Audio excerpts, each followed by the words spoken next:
What is going on, guys? Rogue TCG here bringing another Yu-Gi-Oh! TCG deck profile. Y'all voted, I answered, and this is the choose your own response one. Here is the lucky winner. I'm showing them on screen. If you want to vote on a future deck profile and you want to submit your own response, please feel free to join our Discord. I'm gonna have a specific channel in there for deck ideas that y'all would want to see. I'll be trying to do at least one of them, a custom deck per week. However, that may change in the future. It all just varies. But that's enough yapping for me. Let's get into the profile. Before the video starts, about 96% of you guys are not subscribed. Subscribing and clicking that notification bell does help me out a lot in doing what I really want to do. Thank you guys so much for all the support. For Flu, I like this deck a moderate amount, let's say. I like it a lot more since the Wind Barrier statue is gone. It actually has to do stuff, to be honest. But this deck is quite powerful, and it did get a new piece of support recently, being Swallow's Cowrie, being able to dodge infinite impermanence and effect failure and the like. Just really making it so you don't really have to play Book of Moon in this deck anymore. You can play a card that searches a card, and like that's really good. This deck does have a lot of really good matchups in the meta right now too. Being able to main Dimensional Shifter against a lot of graveyard decks, being able to play Harpy's Featherstorm and not really have to worry about it. Not really having to care about graveyard hate such as Droll and Lockbird, the Bystials and such. However, one downside is, especially with Swallow's Cowrie and Advent of Adventure and all these cards that add cards from your deck to your hand, the format superstar Droll and Lockbird is bound to come and roost. However, Droll and Lockbird's a little bit of an older card, and you can't activate it if you can't send it to the graveyard specifically. Meaning you can't Droll under Shifter, you can't Droll under Dimensional Fissure and such. So, this deck actually has a natural sort of immunity if you do open these cards to Droll and Lockbird. So that's why I think this deck is honestly kind of a little bit of a sleeper pick for this upcoming format, unless people are talking about it and I just haven't been hearing about it, to be honest. But again, I already said it's enough yapping once before, but let's get into the actual profile. For monsters, we are on Triple Rabina. All of these Flu Wonderies, they have a normal summon effect to prevent you from special summoning for the rest of the turn after you've activated the effect. However, sometimes you can just choose not to. That's why we're actually playing extra deck monsters we could theoretically make, because even though we're not really going to be using our extra deck except for a prosperity like banishing target, we do want to actually have the ability to make the cards in our extra deck or use the cards in our extra deck in corner case situations. So actually, a lot of these cards I could definitely see us making it at one point or another throughout the game. But Rabina on normal, add a level 4 lower winged beast from your deck to your hand, and then after it, you can immediately normal summon. All the Flu Wonderies allow you to immediately normal summon.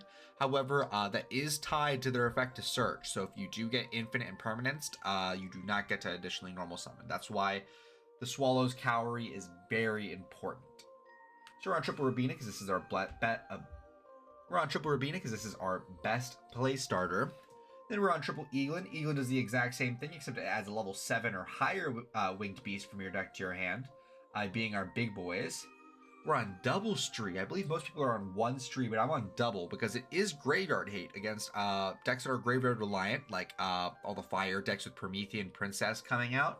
The same set as the Swallow's Cowrie, so we're not really afraid of it. However, we do want to rid them of resources, so we are running Double Stree. It also does give us another card that we can normal summon in the deck, because as you see, otherwise we're only playing 9 actual monsters that we can normal summon, 6 of which really start our combos in any meaningful way by themselves.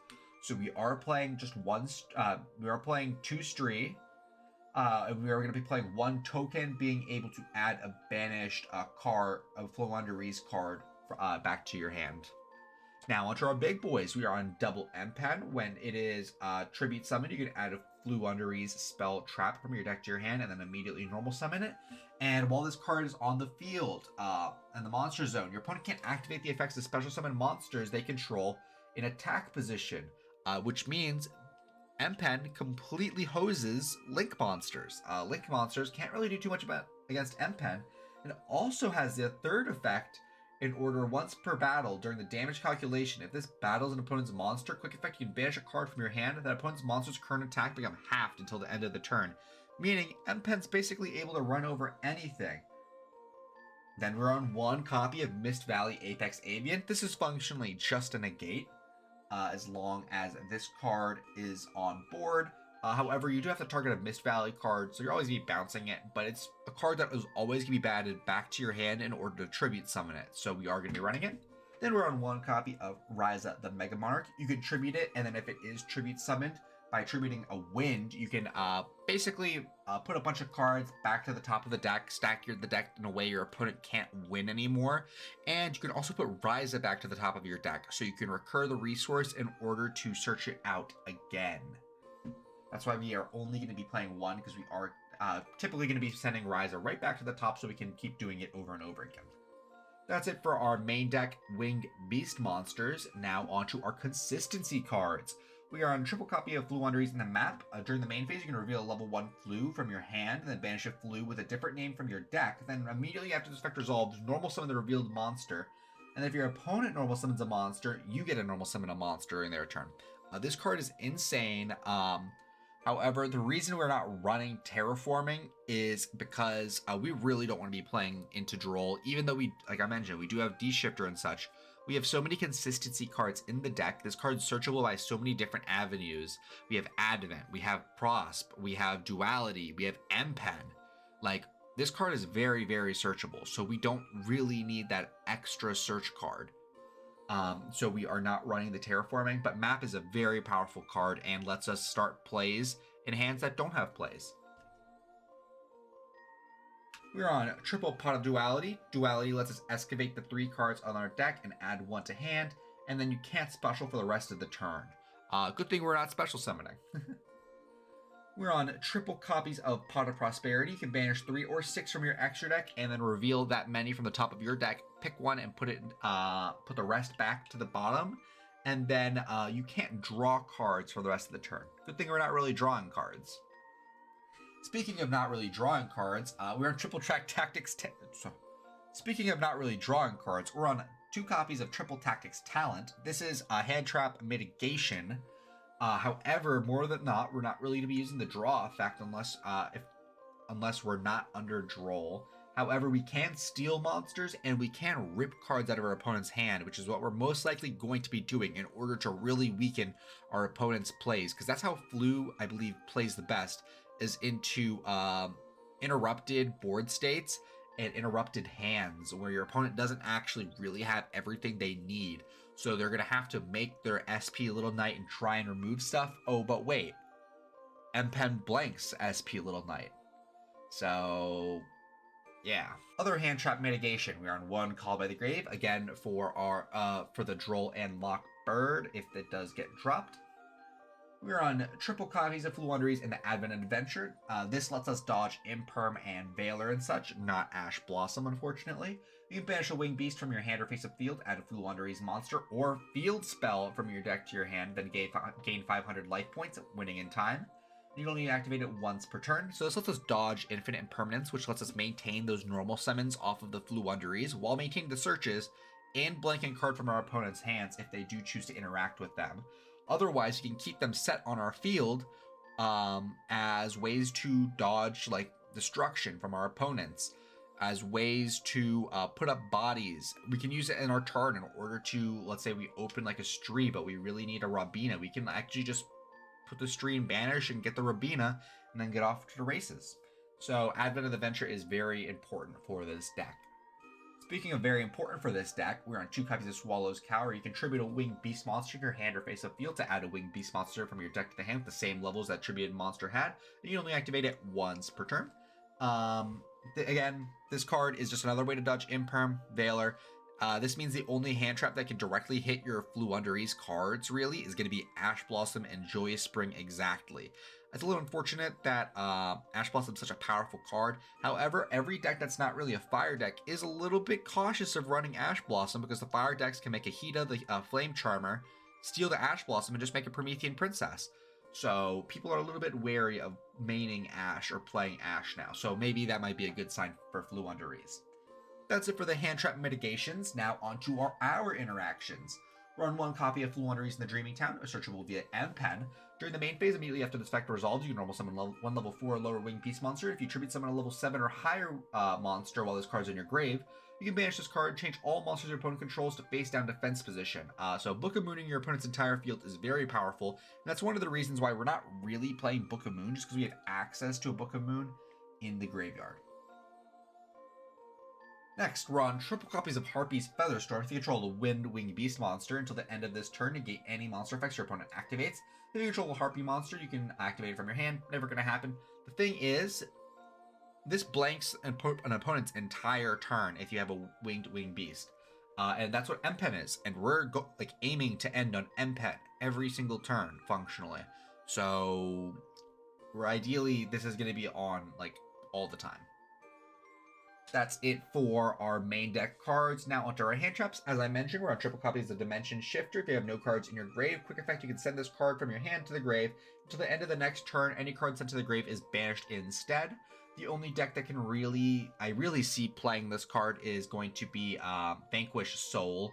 So that's maybe one of the weirder matchups for this deck.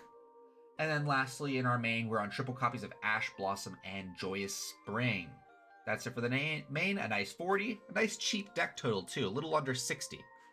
Now onto our extra. We're on one copy of Salamangreat Great Almirage because we could potentially make that, one copy of Link Karibo because we could potentially make that, one copy of Farajit because we could potentially make that, one copy of SP Little Knight because we could potentially make it, one copy of Wind the Wind Charmer. This one's kind of neat because we have wind monsters in our deck. If we do happen to normal summon an Eaglin on our opponent's turn, normal summon a card on our turn, like maybe an Ash Blossom or something, and then make a win. If our opponent has drolled us like the previous turn, we can special summon that droll to our side of the field and then make an SP Little Knight using the win and the droll in order to banish a card, which is a little bit cool. We are on one copy of Tri-Brigade Shuring, the Ominous Omen, because we could make it. One copy of Recital Starling, because we can make it, and it also searches interaction that's in our side deck and cards from our main deck. One copy of Ensemble Robin, because it's interaction and we could make it. One copy of Little Fucko, because we can make it, and it's for Zeus. Again, for Little Fucko. We're running Aggregator, Omega, and Garura, as well as a little bit of Shureg, because we are playing a little bit of a small Dogmatica package in in our side deck, and our extra, I guess. However, it's just more like back row. If we know we're going to be going first, we can take out the Ash Blossoms and put in the punishments. So we are on that aggregator for the monster negation. We're on one Typhon because we could make it. This one's not even a could make it. If our opponent actually starts playing and we have an Ash Blossom, we can normal summon the Ash Blossom and make a Sky Crisis, which is really funny. One Sky Thunder for our Little Fucko. Omega for our punishment again, and then Garura for our punishment too. That's it for our extra. Now onto our side. For our side, we are on double DD Crow, good against Labyrinth, searchable with Recital, searchable with our Swallow's Cowrie as well. Keep that in mind. And I guess our Rabina too. We're on triple copies of Format Superstar, Droll, and Lockbird. Keep in mind we cannot be activating this while we have a macro-like effect up, unfortunately. We're on two copies of Dark Ruler No More, being able to just try and mitigate Mana Dome's board. However, they can respond to it with the counter trap. Two copies of Herald of the Abyss for Pearly, Adagnister, and such. Two copies of Dimensional Fissure for Graveyard Reliant decks if we know we're going to be going first. Two copies of Punishment against non-Graveyard Reliant decks if we know we're going to be going first, or cards that decks that we don't really know if they're Graveyard Reliant. And then two copies of Evenly Matched for back row heavy decks. The side deck is completely changeable and such. However, the only card I don't think can really change is maybe Droll and the Heralds. But that's about it for the profile. Thank you guys so much for watching, if you still are, and I'll see y'all next time. Bye. Thank y'all so much for watching the video. It really means a lot. If you want to talk to other Yu-Gi-Oh players in a competitive manner, please feel free to check out my Discord. We are still growing, but we would love to have you, and we plan to do some events sometime soon. You will also be able to do cool stuff like vote on future videos and topics of videos, so swing by sometime and check us out. I also started a Patreon, so that'll be linked in the description of my videos from now on. Donating would mean a lot and would help in producing these videos. Right now, there's only one tier, being Tier 1 Femboy. This tier includes access to an exclusive Discord channel where you'll be able to talk amongst other femboys and have access to discussions with me as well as getting a shout out in every video following your patronage. Thank you so much for all your support.